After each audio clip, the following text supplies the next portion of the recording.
Guys, our next guest is the UFC's answer to Goku. Training kids karate by day, fighting for UFC belts by night. He practically lives in the hyperbolic time chamber. The NMF himself, Stephen Wonderboy Thompson, joins us from his home studio late at night. Stephen, we always appreciate you joining us after a massive day in the gym.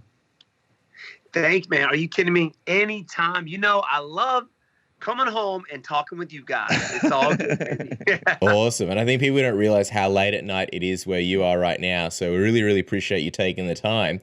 But we have to chat to you, man. It's been an absolutely lively week for the welterweight division. The last time we spoke with you, you were campaigning for the next fight against Kamaru Usman. And you mentioned how you were the only one of the top guys who hadn't faced Usman yet. What was your reaction to seeing that the next title challenger has finally been decided and Jorge Masvidal will get the rematch against Kamaru Usman at UFC 261? Big news for your division. Yes, it is. It's very big news. And I was definitely disappointed to hear that.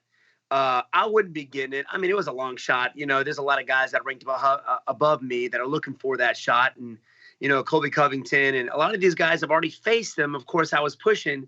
I'm the only guy that he hadn't fought. So I thought that would be interesting.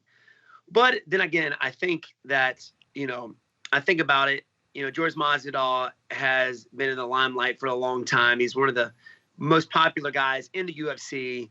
And the fact that he mentioned if he got the title, he would want to run it back with me. So I'm not too disappointed. Hopefully he goes out there and gets the W. Jorge Masvidal, so that way I can face him, man. I know he showed interest in the past. His last fight, when he fought Usman, he wanted to run it back with me, and hopefully he still wants to. So keeping my fingers crossed. I know when we spoke to you last time, you said that with the full training camp, it might be a different story this time around. How are you feeling about this one now that it's being made official? Who's your pick here? And that it's only 6 weeks away. I know it is. He's got, a 6-week training camp, and obviously, Kamaru Usman came off with a pretty quick fight against Burns, with the jab, which was ridiculous, man. At that level, beating somebody with the jab is just unbelievable and unheard of. But he did very well. So he didn't take too much punishment, that guy. And I know Jorge Masvidal is always in the gym, is always training. So 6 weeks is plenty of times for both of these guys. But yeah, man, it's very hard to pick somebody against somebody who's been so dominant in the division, such as, Kamaru Usman. But if you go back and watch the last fight that these guys had, Jorge Masvidal was doing fairly well, stuff in the takedowns, keeping the fight standing until he started to get tired in the late 4th and 5th and started to get taken down. So I think with a full training camp, I do believe that Jorge Masvidal will put up a harder and better fight. So it can go either way, I believe. Yes, Kamaru Usman's striking game has improved, as you saw his last fight, after his last fight.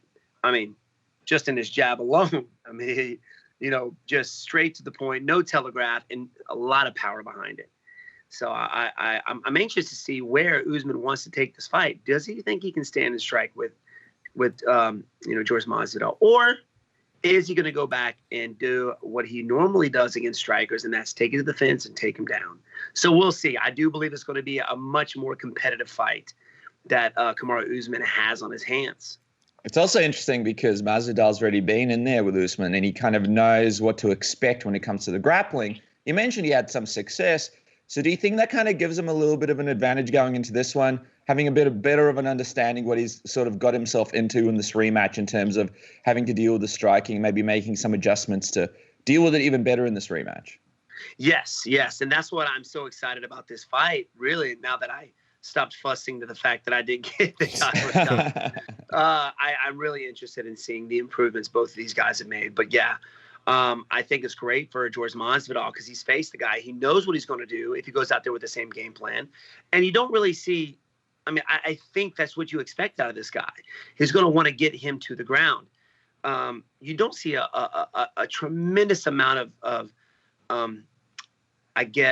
improvement from Usman. I know his striking has improved, but you don't see anything crazy. He doesn't do anything that surprises you, like spin kicks, or do anything wild like flying knees like Jorge Masvidal brings to the game. Like, you got to worry about that kind of stuff. Like, what does he have up his sleeve that, Jorge Masvidal is going to bring to this fight? Kamaru Usman, usually you see what you get, right? Yeah, he's improved a little bit on his striking, and you saw his jab, right? But you don't see anything crazy like Jorge Masvidal likes to do.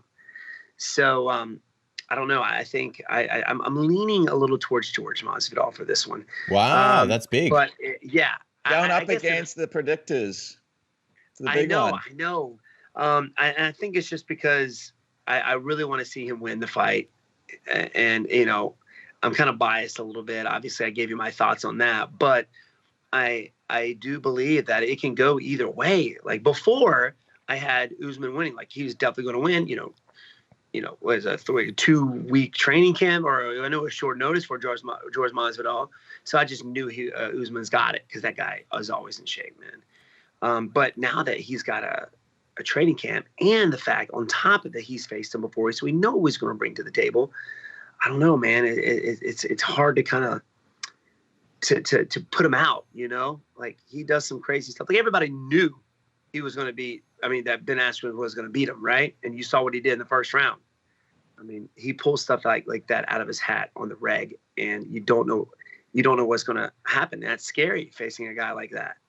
Also, it'll be interesting to see how Usman comes back so soon after already going through a big training camp, and then he took some shots against Gilbert Burns. So you got to hope that he's safe and physically all there. But I was wondering, while you were campaigning for this fight, did you speak to the UFC at all? Did you get a chance to pitch to them this Usman fight, or did they pitch to you any fights that they wanted to give to you? Nothing at this point. Nothing. And, yes, there's some fighters such as Colby Covington. He talked about me not too recently on an interview that he had about me being 40 years old. I'm not 40, okay? I'm 2 years from it, but still. I'm a young 38-year-old. So everybody's aging me out, it seems like. And I'm like, what? I mean, look at Jan, man. I mean, he's 38 years old and champ. Blachowicz. So, like, come on, man. You saw my last two performances. Don't age me out like that. And I hope they're not doing that. I haven't heard anything. I haven't heard a single thing. And I wanted to get the fight with Leon Edwards when I found out Hamzat was out. But, me having that hand injury, he still wanted to fight in March. And that only gave me a few weeks to get ready. So I mentioned I would fight him in April or May. And obviously he still wanted to fight on that same card. So I was hoping for that. That didn't happen, but no, it's just kind of silent at this point. And I don't know if they're waiting on me because of my hand, but you figured they would come to me for something, but nothing so far. Well, yeah. And just to clarify, that interview that Colby did, it was actually with us, and it was like 2 days ago. Oh. And then you actually commented on the video, which had a lot of people going crazy. Like, oh my God, Wonderboy is actually in the comments acknowledging it. What did you think when he said that and he targeted you? Because it was towards the end of the interview, we were wrapping up, and he kind of stopped specifically to say some things about you. It seemed like, I don't know, maybe he was calling you out. Yeah, well, I thought it was pretty cool because not a whole lot of people say my name really in the top. Like, not a whole lot of people has talked about me. And I'm glad that somebody did, which was Colby. And I couldn't help but kind of laugh because he's funny about it. You know what I mean? He cracks me up, dude. The way he said it, it's like, he's 40-year-old man and he's identifying himself as a boy. I guess anybody can identify themselves as anything these days. I don't know. That just kind of had me laughing, bro. But he watches cartoons and drives kids' buses. Like, how is that scary? But I thought it was great. But it was funny because, I've been in the UFC for almost 8 years, and like, that's all you got? Is that all you got? Come on, man. I guess if I gave him like a week or two, he'll come up with something. But yeah, I thought it was funny. Yeah. So I had a little fun with that, and he said I wasn't that scary. So I said, if I'm not that scary, well, then fight me. You know what I mean? Then fight me, bro. So I don't think I heard anything back from him. But yeah, man, I had to kind of put that out there. Yeah, you called my name. You called me out, so do something. You called me out, so fight me. I don't know. Not a whole lot of people are saying a whole lot about me at this point, and I am a difficult opponent to prepare for, and I know that if a loss over with me would definitely negate that shot for the title next. So they're trying to, they're not wanting to fight me, man. And it shows. Everybody at the top 5 is just not wanting it. So I'm kind of keeping my fingers crossed, and hopefully somebody falls out or somebody gets injured. I can jump in there. You know what I'm saying? So I'm back at the gym. I'm training. After that hand thing, I'm always doing something. So helping Weidman get ready for his fight coming up against Uriah Hall. So I got some good guys. I got Carl Robeson in the gym this week. Working on some clinch work and some striking stuff. So glad to have him in the gym. I know he's got a fight on the same card as Chris Weidman. So working with some big dudes and good strikers and good wrestlers and doing it, man, doing my thing. So, and I'm going to keep on keeping on, you know. Life's a garden. You got to dig it. Quick, what movie? What movie? Do you know what movie that is? Are you movie trivia guys? Yeah, we are. We should know this one.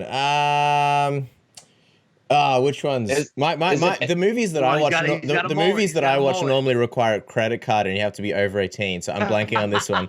Which movie? It's Joe Dirt. Oh man, yes. Joe Dirt. Classic. You got to dig it, man. I don't know if have you seen that movie? Yeah, that's a classic. Okay. Multiple it's times. A classic. It is a classic. The old, but yeah, I'm glad. All right, there you go. Now that somebody brings it up, you know exactly what they're talking about. There's some good scenes for that movie. But I was gonna say, with Colby, where does he rank given the options sort of available to you? Usman and Masvidal are booked. You got Colby, you got Leon Edwards. There's not a ton of guys above you in the rankings, and I suspect that's kind of what you want for your next fight. And I feel like Colby hasn't really said much about you in the past, but the fact that he's kind of mentioning you now, it looks like maybe he's exploring his options. So how interested would you be in that fight, and where does he rank as far as... Yeah. Yeah, I would totally... Sorry for interrupting. I'm sorry. Things pop in my head. I got to get it out before I forget. But... yeah, I thought that would be an awesome fight, man. Me and Colby Covington, and of course, at this point, I would love to face anybody that's ranked above me. And I mean, even if it's Colby, I'm glad he's saying my name. But that would be a great fight, man. I would love that, and that would kind of show where I'm at for that next shot with the title. You know, because Kamaru Usman is a good striker. He outstruck, Colby Covington, and he's a high level wrestler as well, such as Colby Covington. So that would be a great fight for sure. Yeah, so I guess the number 2 would be Leon Edwards on that list. And before we talk about Leon Edwards, just want to quickly remind everybody, don't cut yourself while shaving any part of your body. Don't make your balls look like they just won Fight of the Night. Use Manscaped's Lawnmower 3.0 with its skin-safe technology. Nice and safe, won't cut you. You don't have to just shave your balls. You can shave anywhere on your body. It is the world's leading grooming tool on the planet. And we're giving away 20% off with the code submission. You get the sweet 70,000 RPM motor, the LED light, and it's waterproof, so you can do it in the shower. And just a great company, Manscaped. Absolute dream company to work with. They support the UFC, they sponsor the UFC, and they sponsor a lot of fighters. And they have other stuff as well. The Weed Whacker, which is their nose trimmer, all sorts of ball colognes and deodorants, just anything to make you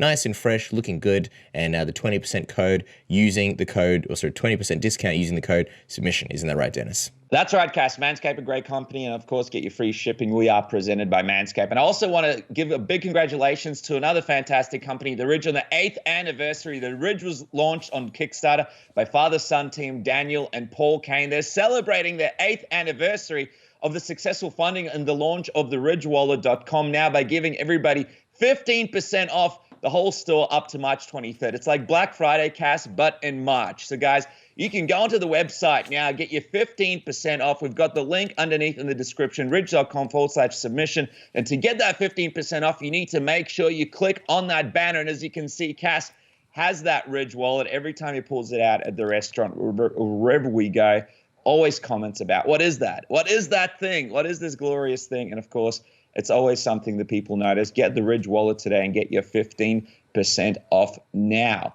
But, Stephen, I got to find out from you, what did you learn about that one or so rounds we saw from Leon Edwards before the fight was called off because of the eye pokes and the no contest against Belal Muhammad? Well, of course, I'm glad, hats off to Belal Muhammad because he jumped up there, man. He said, I'll do it, So hats off to him, especially a great fighter such as Leon Edwards. But, he number one, he came in shape. Like the guy, I've never seen the guy as shredded as he was for this fight. He definitely came in shape. He was ready for 5-minute rounds and to prove a point that, he deserves a title shot. But, he was out there. He looked fast. He kind of looked just like the same Leon Edwards that you normally see. Not a whole lot of change. He was a lot faster than Belal Muhammad, but Belal Muhammad is the type of guy that he's a slow starter. He gets better as the fight goes on. And the eye pokes was just a shame, man. I was sad to see it happen. He was warned once, I think, about the fingers of being out there, and then the eye poke. It's just not a way you want to fight to end. I know Leon Edwards was disappointed, Belal was disappointed, but you really can't ask for the title after something like that. I mean, you win, yeah. I mean, you don't win. It's just you poke the guy in the eye. Like, you get a title shot after that? Come on, man. You haven't fought in almost 2 years? No. I'm kind of with Colby on that. Like, you don't deserve it. You got to fight and really show something and really, do more than just eye pokes. And I think, but he did look in shape. He looked fast, but he's kind of the same old Leon Edwards. You and Colby agreeing on something. I never thought I'd see the day, and yet here we are. What a time to be alive. But I was going to say, I know that you and Sweet T, you guys actually have a new podcast, What's Up, Everybody? And you guys were discussing the fights. And you mentioned that your dad would have slapped you if you had called for the title shot, given how the fight went. That's pretty strong. Why would Ray slap you after calling for a title shot like that? Take us into that. Well, number one, my family are the type of people that don't play no games. And they're very honorable people. And in order to win, for me to ask for a title shot, of course, I would never do that after a win or a decision the way he did with like Leon Edwards had. He would say no, like you didn't win anything. I mean, yeah, you were winning the battle, but you didn't win the war. He would have definitely probably slapped me in the face and said, no, you definitely need to run it back or fight somebody and really show out in order to get that title shot. So yeah, he would have definitely slapped me if I would have, asked for the title, but then ended up poking the guy in the eye, and then fight ended up being a no contest. He'd be like, no, you ain't getting that shot that way. So you got to be honorable about it and either run it back or face somebody like myself to really prove it. I love the name of the podcast as well. Can you give us a what's up, everybody? What's up, everybody? Everybody. Dude, I'm excited that you actually saw that, man. I appreciate it. Yeah, what do you mean? It's great. You watched it, guys. The YouTube channel's on fire, of course. It's just the place to go for all the MMA fans, and so many fun videos, and now the podcast. So, Stephen, it's late, so we'll wrap it up with this. Yes, sir. Colby Covington, number 1 on the list. Leon Edwards is there somewhere too. What is the timeline? I know you were talking about your hand last time. Where you at? When would you like to make that return if things do go to plan?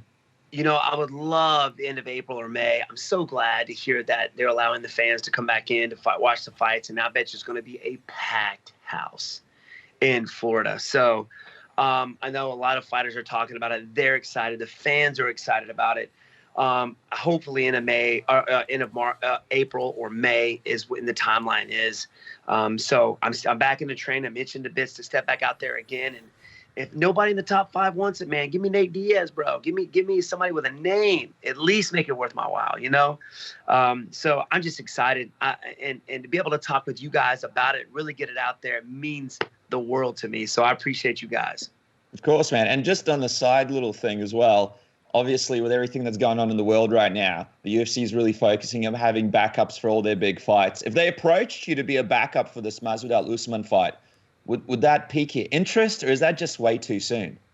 You know what? When you're given a shot like that, you got to kind of go for it, especially because you may not get it again, or have to work extra hard to get back up there. I would love to be that guy, to really step back out, to be that backup. So yeah, man, I think that would be awesome. Well, I think you made the UFC matchmakers' lives a lot easier with this interview. They don't have to do anything. You laid it out. Colby, Leon, Nate Diaz, backup. You're willing to slot in anywhere. Follow the man on Twitter and Instagram at Wonderboy MMA, and make sure to subscribe to his YouTube channel. A lot of technique breakdowns, a lot of good fun videos. The taser videos, that was a classic, and the new podcast with Sweet T. What's up, everybody? Always a pleasure chatting with you, Steve. We could chat to you all day. Enjoy the rest of your night, man. Get some sleep. Thank you, man. You guys are the best. I appreciate it. I always enjoy it. Love you guys, man. I'll see y'all soon.